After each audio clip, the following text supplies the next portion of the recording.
This time on Graveyard Carz, Mark gets detailed. He checks the bodyman's work on the welding of the 67 HEMI GTX convertible for Brett Torino. Whoever wore my hat last is a mutant. As well as starting the first tint on matching the burnt orange paint on the 70 HEMI Charger. And in the midst of the other car work happening on the Barracuda, Mark gets a request from a longtime customer to get a non-Mopar car done in time for a wedding. Can Derrick and the rest of the crew get the Chevy Coupe done in time for the big reveal? Find out on this episode of Graveyard Carz. Got that car coming to get you, Barbara. The unburied dead are coming back to life. I'm Mark Worman, and together with the most critical man in the world, DAREN KIRKPATRICK. Give me a gun! My son-in-law, Josh. Oh, yeah! And my best friend, Roy. Well, all right! We bring dead muscle cars back to life, to exactly the way they were on the day they were born. If we don't kill each other. It's gonna be a bloodbath.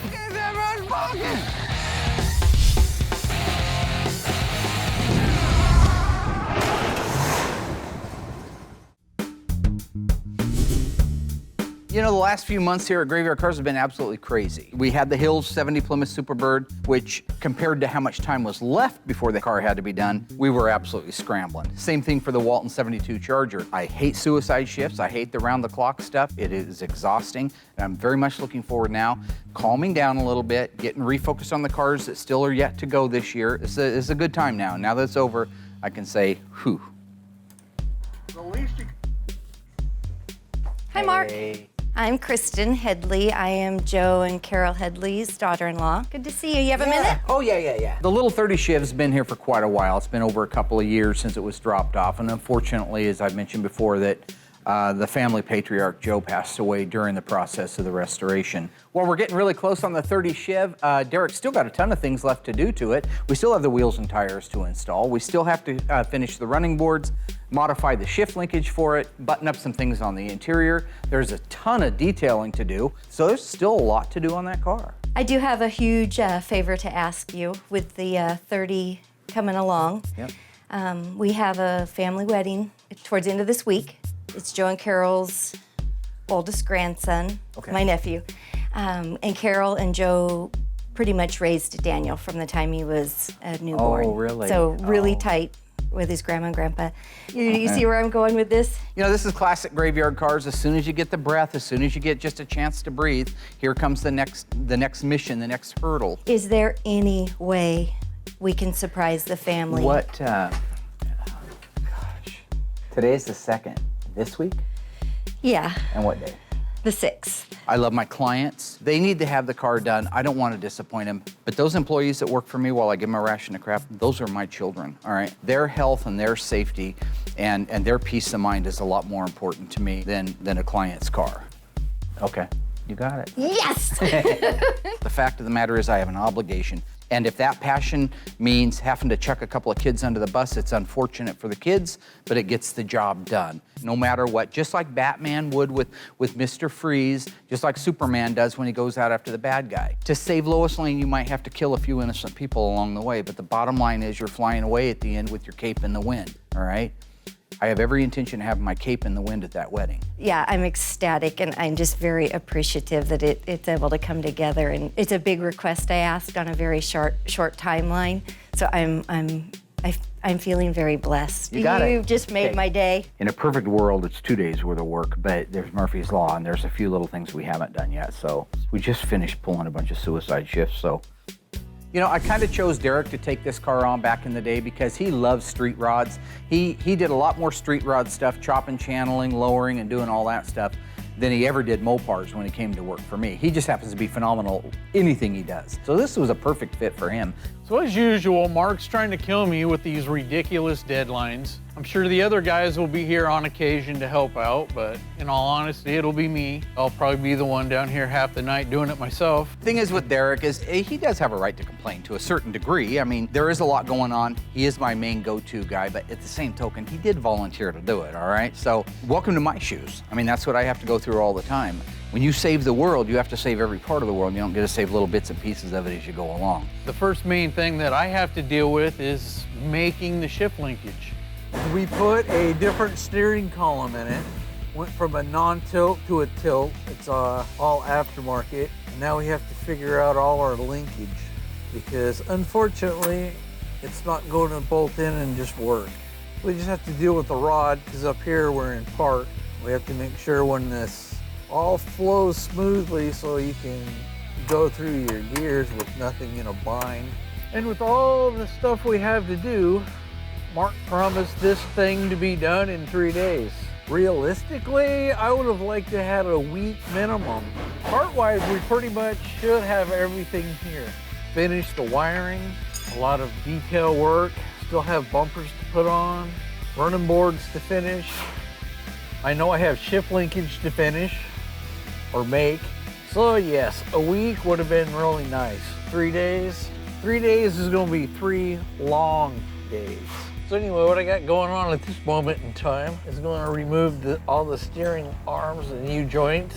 Okay, on this column, they made these, since it's aftermarket, it's for, you know, your custom street rods, whatever. It's bolted on, it uses 4 of the holes.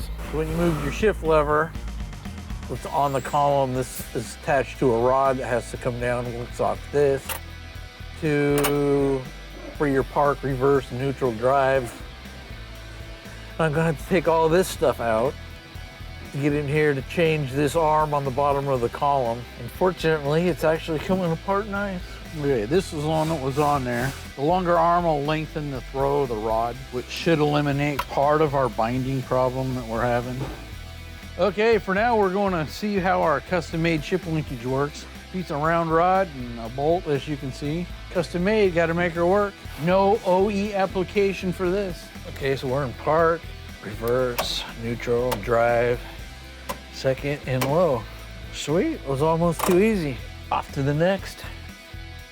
When it comes to re-inspections, I always take them just as seriously as I did when I made the offer to the client to fix their car. If I told them, hey, I'm gonna make your car whole again, I'm gonna make it like new, then that has to be the same mentality throughout the entire process. In the case of Garth's 70 Challenger RT 6-pack car, I have to make sure that every weld that the factory put in it is back in it. And if there's more, so what? That's great. Nobody got hurt by that. And so making sure that the car is safe relative to the way the car was built and the way that it'll function when it's done, it's a pretty serious responsibility, and I take it very seriously. Now I'm going along, and I'm taking this thing, which is a really thin piece of metal, and I'm going between the 2 panels, and I'm making sure we got good welds. I got a weld here, and that's the next weld. That's maybe 3 inches at the most. I don't think it hurts to add one. So I'm just gonna put a spot right there, that'll remind me. This is where the frame rail meets the rear floor pan, so there needs to be a weld right there. That'll remind me to go back. I go through, this is hard to get into, but I can see spot weld, plug weld, plug weld, plug weld, plug weld, plug weld, plug weld, every 2 inches on center. Get up into here, there should be a little gap. These don't always fit perfect, but there you can see there's my 2-inch gap between welds. Solid, solid, can't even get the fork in there, okay? So that's what I do is run through a series of those on the entire car. If I have time, I weld them up. So I'll go ahead and do that one real quick. I want to clean that etch primer off there so I can see where I'm going to be drilling my plug weld hole at. So a plug weld is simple. You're just basically drilling a hole through one piece of metal, not through the second piece of metal. Then you're filling that first hole up. That bonds the 2 panels together. So I'm just going to punch a hole right here because I want to weld this piece of the frame rail to this piece of the floor pan. And it only needs 1 in there. When I do a re-inspect on one of these cars, whether I'm checking for welds or the body work or the paint work or checking the dash or the interior, the fit and the finish, whatever it is, I do it with absolute 0 tolerance, meaning that if something's wrong, we take the time to fix it. I'm almost through, but I'm starting to touch the panel underneath it, so I want to put this in there so I have a separation. Now I've got a nice hole, can you see that? I'm now going to marry those 2 panels together with a plug weld. Whoever wore my hat last is a mutant. One of those genetic freaks with a huge head. Adjust my welder, throw on my gloves. And now I'm on there, I'm just gonna hit it with some etch. And that's it, game over. Now it's welded. The QC on the welds went really well. Nobody's perfect, okay? Even these cars weren't perfect. So when I find something, really, I'm just getting anal about it now. I could have gone without another weld. It wouldn't have hurt anything, but I'm there and that's my job, right? A couple little things, I got some tape marked out for him and he'll be able to wrap it up when he gets back. I can feel a dent or a low spot with my eyes. Mark! So I'm real happy. That's a first tint. So this is an exciting time. After checking off the welding and the metal work on our 1970 Challenger RT, I can move on to the inspection of the body and panel work on our HEMI GTX convertible. Also, Derrick is going full throttle on the Chevrolet sedan. I'm sending Josh out on a secret mission to get parts off of donor Kirkpatrick's 1970 Dodge Challenger. So what I'm looking at now is the 67 HEMI GTX convertible for Brett Torino. This car's been already up to the metal dipper, back, had all of the sheet metal replaced on it except for the core support, which just got done. That car came to us and it was a pretty darn nice car. I mean, at a glance, it looked really nice. It was beautiful. It was on his showroom, and if you've seen his showroom, you know it's just absolutely amazing, full of beautiful cars. But Brett's like me, he's a bit of a perfectionist, so he wanted to take it to the next notch. That's why it's here. So I don't get to just sand it down and repaint it, send it back to him. It's got to be better than it was before. That's what he's buying here. So what I'm feeling for right now is I need to sign off and say that it's okay to go ahead and primer over this bodywork, which it's not, because I'm feeling low spots and high spots that need to be fixed before it gets primed. So it's just a matter of you got to concentrate, get the feel before you sign off. I have to know you can't get it absolutely perfect to the feel. What you have to get it perfect to is the look. That's the key. You have to know what's going to show. It may feel high to your hand, but when you see the car done, you cannot tell it's high. It looks absolutely perfect. That's why they have to have me sign off on it. I can feel it's just a little bit fat. And now I can feel it's a little bit low. So it's just a matter of getting the feel. Some people never get it. I was born with it. I can feel a dent or a low spot with my eyes. Somebody buzzed that down a couple weeks ago and they didn't put its primer on it. And it started to flash rust. I don't like that. Bare metal, the minute it sees the open air, it begins to flash rust. So I have to go through, make sure that everything is covered and protected so that it doesn't flash rust. We miss it, end up primering over the top of it, and then 2 years, 3 years, 10 years down the road, the customer has a problem with it lifting or bubbling in that area because it was oxidized and nobody treated it. That'll come back and bite you in the ass. So knowing that it's flat, knowing that it's smooth, knowing that it's a perfect fit, those are all the things that your eyes will see. Knowing what will and won't show, that's something that you have to just know inside. And knowing exactly what can bite you in the ass is something you earn over 30 years of doing body and paint work. So that's the only mud work I got to sign off on. So the GTX is looking really good. There's a few spots that do need some attention, but for the most part, it's ready to get its first primer. And I think that Brett Torino's going to be really excited to find out that we're moving ahead to that point, and that's one step closer to getting the dark blue paint on it. So it looks like Mark's at it again. He wants me to go pick off some exhaust stuff from Darren's car. We don't have anything circulating around out in the graveyard with any of the cars. So lo and behold, I get to go pull them off of Darren's car. Currently, I got Josh off doing a very important task. We call it Operation 415. It basically means to borrow parts off Darren's car but not return them and then not tell him.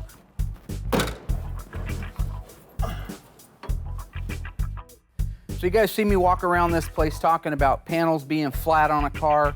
I want to just take a few minutes and tell you what that means and why I care if it's flat or not.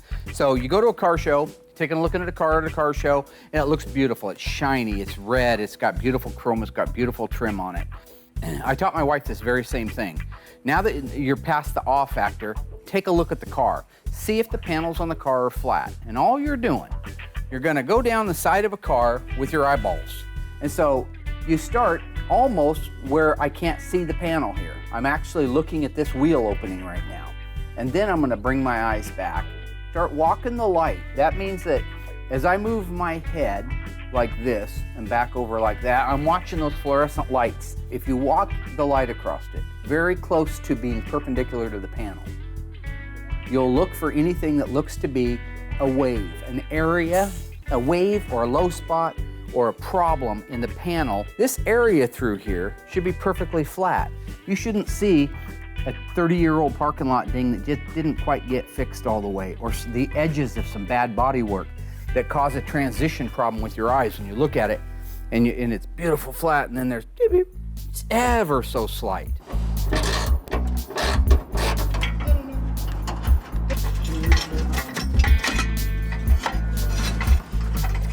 So there's a bracket that's welded onto Darren's car. I don't know exactly if that bracket already exists on the car that I'm taking all the parts off of Darren's car for.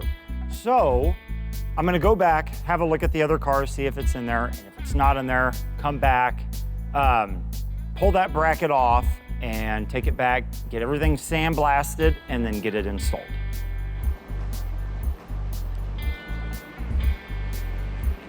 When you're block sanding something, it has to be cross sanded, okay? If I come up to this thing and I go, that's going to allow this board to follow whatever's on this panel.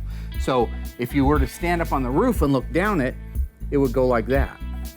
You're gonna want to start here in the upper corner, any corner you want, pick a corner, any corner. You wanna start over here, you lefty, you wanna start down here, I don't care where you start. But your job is to drag it up to there. Then the crosshatch is coming back the other direction. You see the X I've made?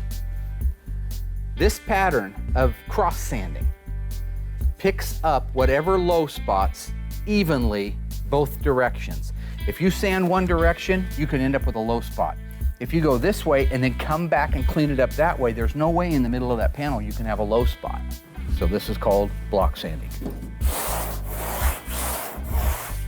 I want to blow this off so it's clean, spray it with some wax and grease remover, which is like pouring shellac over it, except that it just evaporates into the air and it doesn't hurt the paint and the primer. You got to get it good and wet, and now I can walk the light across it.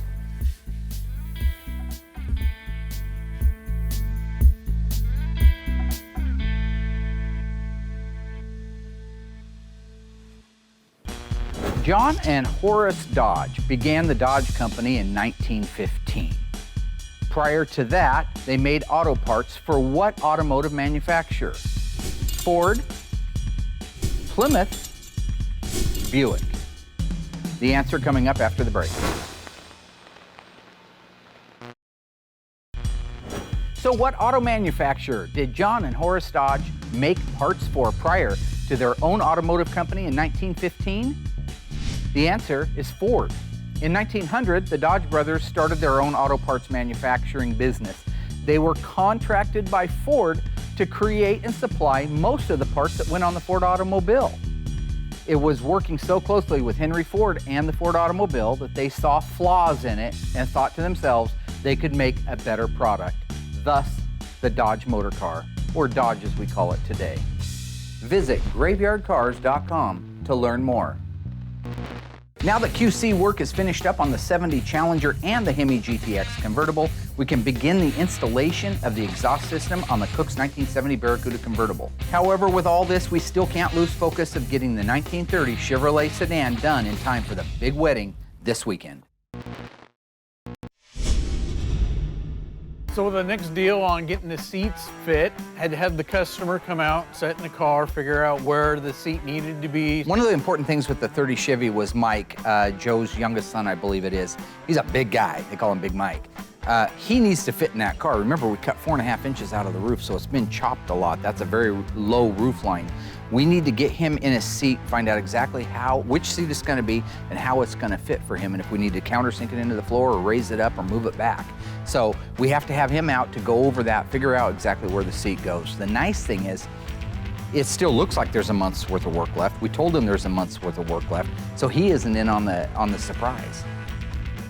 We had to modify the slides so that we could make the seats fit this particular car, cut and weld all that up, bolt it to the floor, change our braces, you know, all the stuff you have to deal with a non-OE bolt-in application. Putting on the bumpers, had those re-chromed. There's a few little bolts that are 30 Chev only kind of thing where they have a stainless cap on them. Nobody in town wanted to deal with those. I had to file and all the vice grip marks and hammer marks over the years out of them, polish them up, make them look new again, which Surprisingly, they came out awesome. On this application where we widened the rear fenders 4 inches, we had to pie cut the running board to widen it 4 inches so that it fit the stock running board up front, and it gradually tapered back, smooth transition to the 4-inch widened fender. Unfortunately, I'm gonna have to pull Derrick off of the 30 Chevy. I know he's got a deadlight on it, but we also got one on the Cook's car. We need some help putting the exhaust on, so while I don't look forward to going up and stopping him, it's something that has to be done. We're buttoning up the final stages before we fire the car up. We're at the same point that we usually are at. Josh is usually standing around just making money on the time clock, right, Josh? Yeah, that's fun. We're always at about the last 2 stages every time on these cars. What are the last 2 stages we usually do on these cars? Derrick? Drive shaft and exhaust. Drive shaft and exhaust. I don't know why it always goes that way. I mean, you can put it in any time, but it's always somehow in our minds, in our process, it's always the last 2. Now that all that's together, we're ready. So let's put the drive shaft in. You see that rubber seal right there that I'm pushing with my finger? If that goes in dry, it could tear this seal. This is the output shaft seal, and then it can drip. Transmission fluid loves to drip. It's very thin viscosity. It loves to drip. So if you grease that before you put it in, it'll guarantee you won't rip that seal. Let's nail it in there, buddy.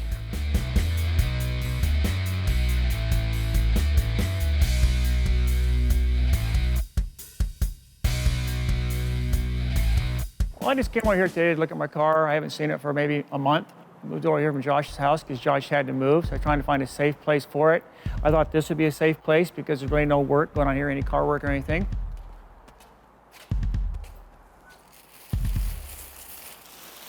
Okay, looks like my brand new carburetor is still there. Yep, brand new 850 dual feed double pumper Holly. Give it lots of gas, so it's got lots to go. One exhaust manifold is here. I know the other one is gone. Yeah, the manifold got taken off. I told Mark he could take it, but also he said to have a new one on it in 2 weeks. Well, it's been 2 months. No manifold, as usual. And Mark's lips move, he's lying. We like to put a little bit of product on there that locks the threads so they can't back off. That's what that product was. And once they're tightened down, that stuff will set up and it'll make sure those bolts don't vibrate loose, even though they do have lock washers on them. That's a nice fit. That's a nice fit. I just like to be careful. These break really easy. They're a 1/4 inch by 20 fine thread. And so if you over torque them, you'll break them. But right there, I'm done. I feel okay. I would like to invite you to have sex with yourself because you just bashed my head in. God, you really hurt him, dude. Better be careful. Why don't screw you? You're the guy that screams at inanimate objects all the time. Damn Jeep, screw you Jeep, you and I are done. Throwing those wild ass knees at it. It's a car, it doesn't have any feeling.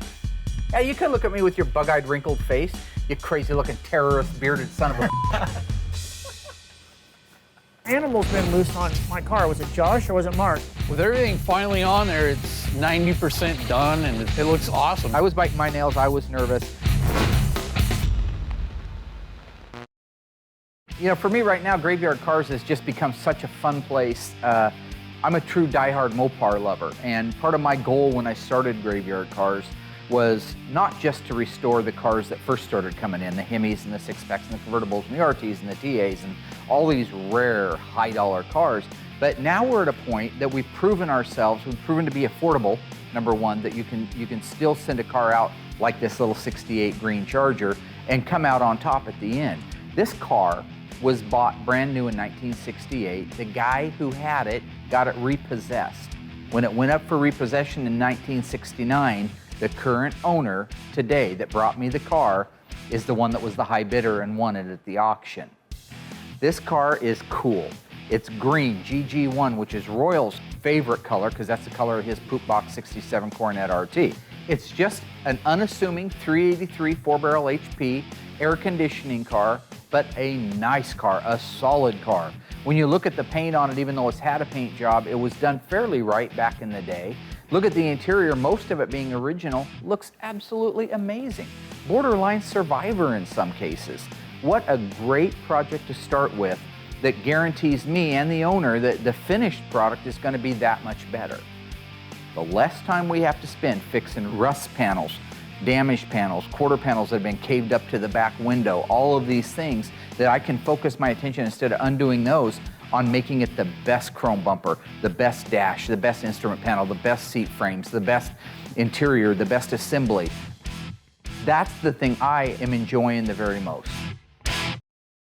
With the metal QC work on both the Challenger and the GTX having passed my inspection, we can move to the final primer and pre-paint phase. The 30 Chevrolet is also coming along nicely. Derrick has been working a lot of overtime hours to make sure not only the car is done, but it's done right and it's done on time. Derrick and Josh are also working on installing the exhaust system in the 70 Plymouth Barracuda for Kimberly Cook. Things are going really great as long as the guys just keep focused and don't spend time we don't have winding me up. Okay, we got the drive shaft in, the linkage is hooked up, we're in park right now. The only thing we have left underneath there is the very last step before we fire the engine up. That is to install our brand new accurate exhaust system, which is over here. Let's do it. You have one, start cutting the plastic off of them. Well, I just came over here today to look at my car. I haven't seen it for maybe a month. She took my motor mounts, she took my pulleys, my belts, my hoses, my lower control arms, my bell housing, my clutch and pressure plate, cat food. Mark's been over here eating snacks again. So I just came over today, looked at my car, all looked pretty good, until I got to the back. Mark! Darren thinks you stole the hangers off his car. What? My exhaust has been taken and left just hanging on the ground. Look at that. They just bend everything up and twist it all around. Look at that. Just a bunch of animals, and animals been loose on my car. Was it Josh or was it Mark? If it was Josh, he did it for Mark. Mark is taking my muffler and some parts off the back end of my car, so my exhaust system. And they just left it hanging on the ground, laying on the ground and hanging off the car, bending things up and everything. That's real nice. That's what you do to your best friends, you know what I mean? No, that's not how you do stuff. Kimberly a call right now telling me I got stolen parts in the car and I want them back. I just get my parts back off the car. They ain't taking no maiden voyage ride. If you remember when we first brought this car in, it's 383 two-barrel, it's an L code. It was a single exhaust car. But Kimberly wanted to add a couple of features, and they are the coolest features that you could get on a Cuda. She had a flat hood on it, and she opted to go with the Raisin Brand dual scoop hood, so we put that on there. And she wanted the dual exhaust with the bright tips, and that's what we're doing now. She had single on it, and it was coded for single because you could not get a 383 two-barrel with dual exhaust. It came with single exhaust. A 1970 383 two-barrel engine still uses the same manifolds a 383 HP four-barrel would use. So there's nothing trick or modified. I talked to Tom down at Accurate Exhaust. He goes, no, it's the exact same. If this was a 383 Cuda like Mark and Elena's, this would be the system it would get. This gets a head pipe, a resonator, a tailpipe, a muffler. That's what we're doing now. Nice, I love that. Look at that. And what you want to do is build the whole system out and just have the bolts and the nuts finger tight. And then once you have the system completely on the car all the way out the back, including the resonators, the mufflers, the tailpipes, the axle pipe, the head pipes, everything's in place, that's when you want to tighten it all down. So right now we're getting ready to put the resonators on. And what I like about Tom, because he's now licensed by, well, I think he's always been licensed by Chrysler, but he just recently got where he could put the Pentastar, the A to 69, and the part number on there. So it doesn't get any cooler than that. If you're looking underneath the car, that tells you that that is as close to an original resonator as you could get. Oh, that looks good. Okay, so we can put the hanger on that one probably. Joshua Yoshinobu Takagi. Hey Josh, where'd you get those hangers at, buddy? Oh, Where did those good-looking hangers yeah, come these from? great-looking hangers. I do as I'm told, and you know, obviously, if Mark says that I don't, he made me go and take these off of Darren's car. Well, what it is the manufacturer that Tom uses that makes these hangers, they're plant burned down, so he doesn't have any of these. We didn't have any good used ones, and then I got to thinking, Darren's car had them on because Tom gave him the exhaust system for his car. So we just went over and got these off of his car, which I'm sure he'll be fine with it. So right now we got to let the car down. Being this car was a 383 two-barrel single exhaust, I had forgotten there's a couple of provisions that need to go into the body to be able to accept the dual exhaust. It did come with the kit, but I forgot I should have put them in before we raised the car up. This needs to go down through the floor of the trunk. If you look over here at this tawny gold car, A factory dual exhaust, because this is a V code 1971 446 spec 4-speed Dana Super Track Pack car. This provision right here is the one that there's going to be a recess up there for it, but these holes won't be there because it never needed them with a 383 two-barrel. So we're going to make those holes, and if you see what this does, it'll go down through those openings. Then there's a set screw right there. That allows you from the bottom to be able to put the hanger on it up into place, put the nuts on it, and then be able to hang the actual muffler onto that.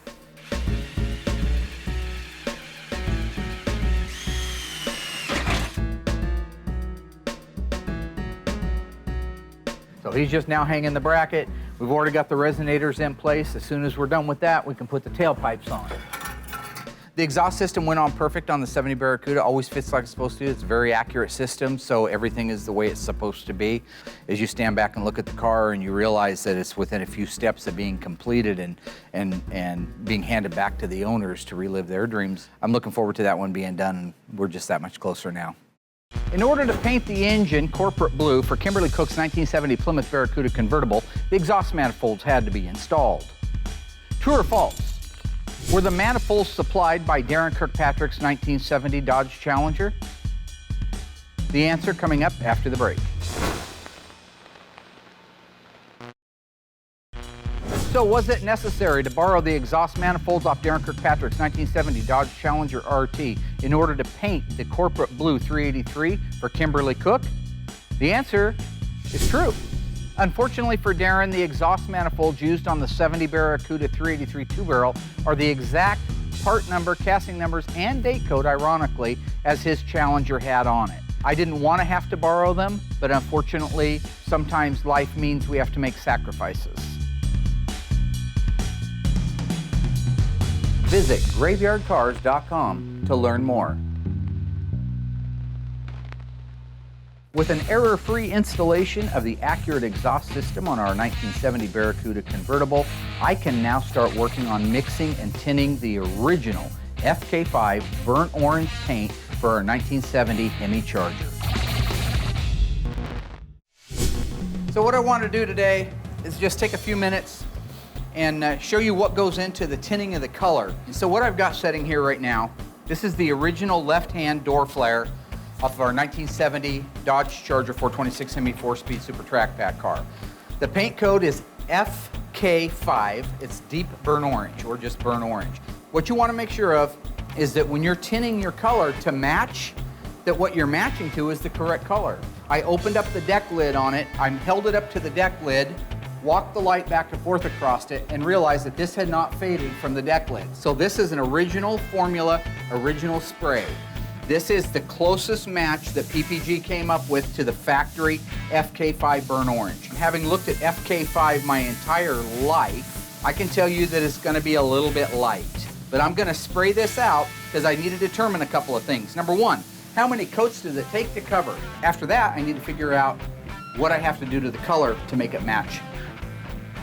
So now I'm going to start putting the coats on the actual card itself to see how many coats it takes to hide.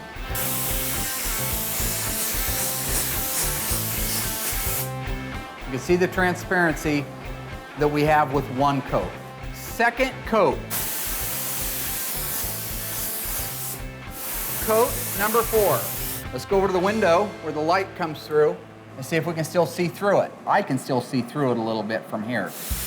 Coat number 5. So let's see if we can see through it now.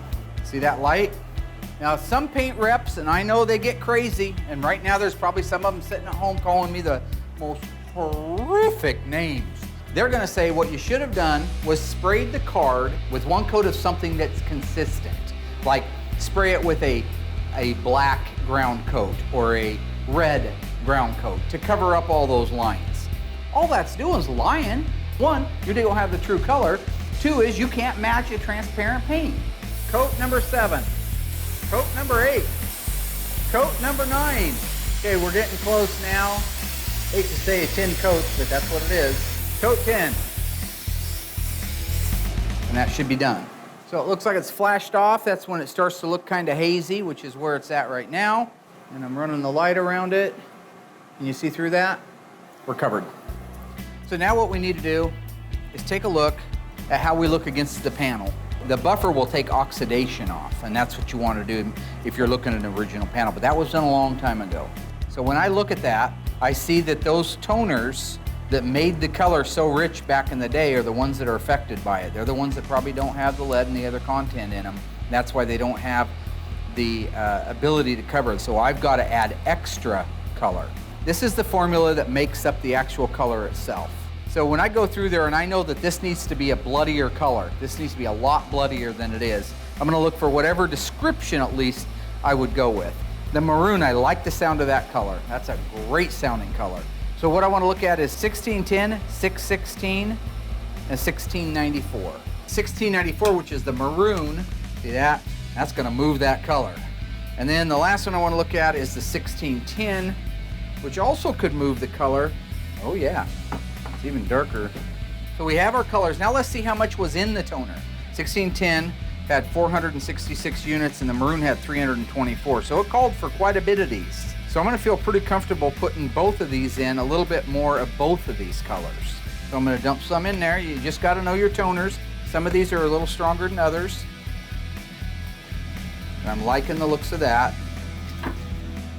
Let's see what our new color looks like now. I'm gonna cover an area of it, start spraying the new color on there. By now our color ought to be dry. So you can see where we started at. This is that lighter color, more of an orange, a lighter orange color. This is more of that russet or rusty look like the burnt orange is supposed to be. And it's pretty darn close. That's amazing how far those toners can take a color like that. But I've got, this product here is just wax and grease remover. This emulates what this color will look like with clear coat on it. It'll also pop the colors like it's supposed to. So when I hold it like that and I look into it, the only thing I see is a couple more dabs of the colors I was working with. So I'm real happy. That's a first tint. Figure out what you need. Look into the color from what you had before. When we started here, we had a bright orange. We were going to a russet. We knew we needed some maroon and some more dark orange. And that's why we're sitting right there where we're at right now. So what I'll do now is I'll go in and I'll start mixing up the rest of the gallons, adding the tint and the toners that I need to be able to bring them around to that. Then I'll pour the 3 of them together and we'll have 3 gallons that'll reduce to 6 gallons of sprayable with reducer of original FK5 burnt orange. All I am in my mind is a vessel to put the cars back together, but in their mind, I'm a hero. So this is gonna be an emotional day for a lot of people, but there was no way we were gonna miss it. All of Derrick's hard work and passion for the 1930 Chevrolet have led up to this moment, and the bride and groom have no idea what is going to be coming around the corner to carry them off on their honeymoon. So yeah, getting down to the last few things, we finally got to uncrate the tires, get those all bolted on, which made a world of difference, and luckily all our measurements on width, on everything showed up that it was perfect. So we're down to about half a day to get this thing finished up. It has not been road tested yet, so we need to go out, go through the steps to calibrate the electronic speedometer, make sure that works in conjunction with the tires. A couple days to do in a half a day. As far as working on cars, I like them all. Everything, whether it's an OE deal to a hot rod to Pro Street, you have to appreciate them all, and it's just great. Oh yeah, no, they haven't seen it for quite a while, so seeing it all done, it'll be a big surprise. It was less than a week ago that KRISTIN came out and asked me if there was any way we could get the car done in time for the wedding.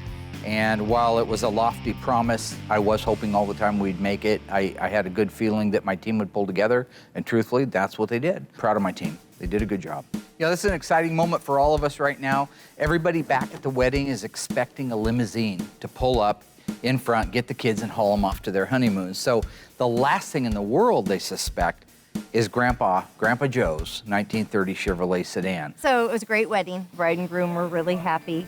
The day was starting to wind down and they were ready to head out of here. I asked him to hold up for just a few minutes. And then when I got word that you guys were coming down the road, I made the announcement and asked folks to make their way out. I was biting my nails, I was nervous, but the car looked so good.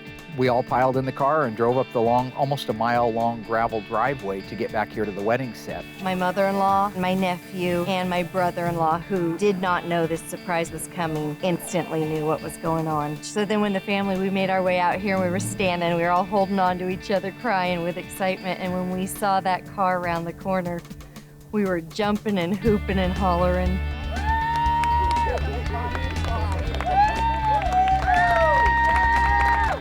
Pulled up and they were just, half the people fell apart, the other half was cheering. I mean, it's almost like a sporting event. They stole your thing, they stole the sign.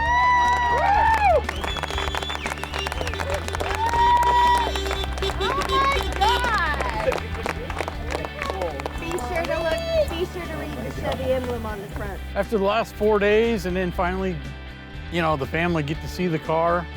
After all this time, I mean, it was awesome. You couldn't have asked for anything better. They were, I think, a little bit in shock to start with, and then they were incredibly touched by the gesture on Graveyard Carz and to make this happen and to make it happen at this event, a family event. Today is one of those days that it hits home for a person like me because I'm a small town guy and family means everything to me. And this was an opportunity for us to help fulfill somebody's dream. Carol and Joe, who's passed on now, came to us almost 3 years ago with the car. And Derrick got crazy. He loves the old street rod, so he wanted to chop it and widen the rear fenders, and he did a beautiful job. So not only was it Mark and the crew that made this all happen, but Derrick, through this whole process, has worked his tail off.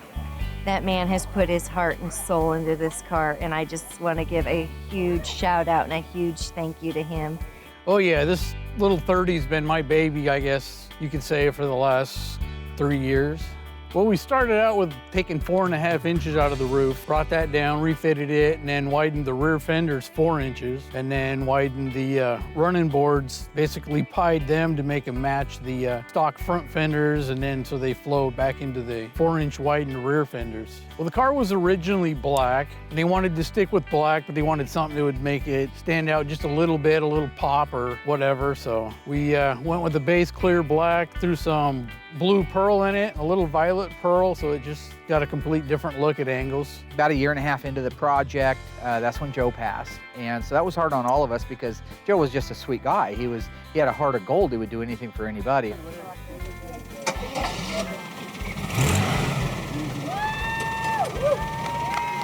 Just like with Kimberly Cooks and just like with the Waltons and just like with the Hills and just like Driscoll and the hundreds of other clients and customers that we've worked on over the years, all I am in my mind is a vessel to put the cars back together. But in their mind, I'm a hero because I just reunited them. In this particular case, driving down that driveway with Joe's 1930 Chevrolet done, surprising everybody, was as close to Joe being here. And I felt that very sense. And so many hugs and so many handshakes and so many tears, and I well up, and that's cool. I'm not ashamed of it. It's all right. This is why I do what I do.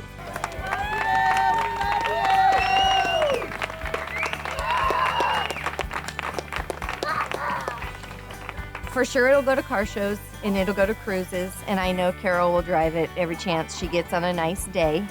And yeah, it'll definitely stay in the family. There's no way after Joe Sr. having it from the age 15 that it'll ever leave the Headley family.